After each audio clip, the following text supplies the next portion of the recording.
So ayan, dahil nga walang gustong maglabas ng pera, si PBBM na po ang naglabas from social funds. So doon na lang kukunin yung 265 million po. Doon na po kinuha yung ipinantulong niya sa Davao Region. Dahil nga hindi ba nilamon po ng baha ang Davao. Alam niyo po, ang mga mayor natin, meron yung confidential fund. Alam naman natin yan, di ba? Nasa Quadcom naman yan. Quadcom ba yun? O sa Tricom?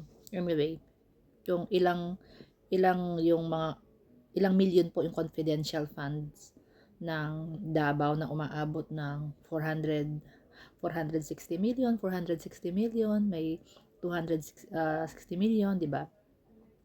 Hindi ko alam bakit yung mga mayor walang ginagawa at hindi nila inilalabas yung confidential fund nila at ginagamit po yan tuwing may kalamidad. So, dapat yung ginagamit sa may mga ganitong kalamidad na hindi ini-expect. So, bakit nagaling pa sa presidente? Anyway, lahat naman yan is government money galing sa gobyerno. Pero hindi ba dapat ano uh, hindi ba dapat magmula muna sa local ang paggasta ng confidential fund nila, and then kapag naubos na yan, kapag nagastos na at kailangan pa nila ng tulong ng national, doon maglalabas ang ating national ng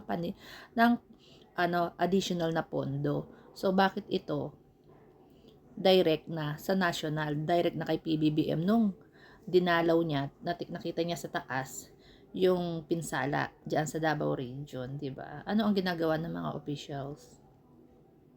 Ayaw gastusin ang kanilang mga confidential funds. Anyway, maraming salamat sa ating pangulo na wala siyang tinitignan na kulay.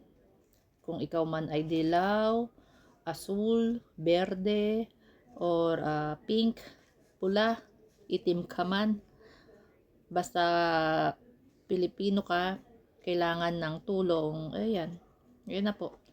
Siya na ang umaksyon, yung ating Pangulo.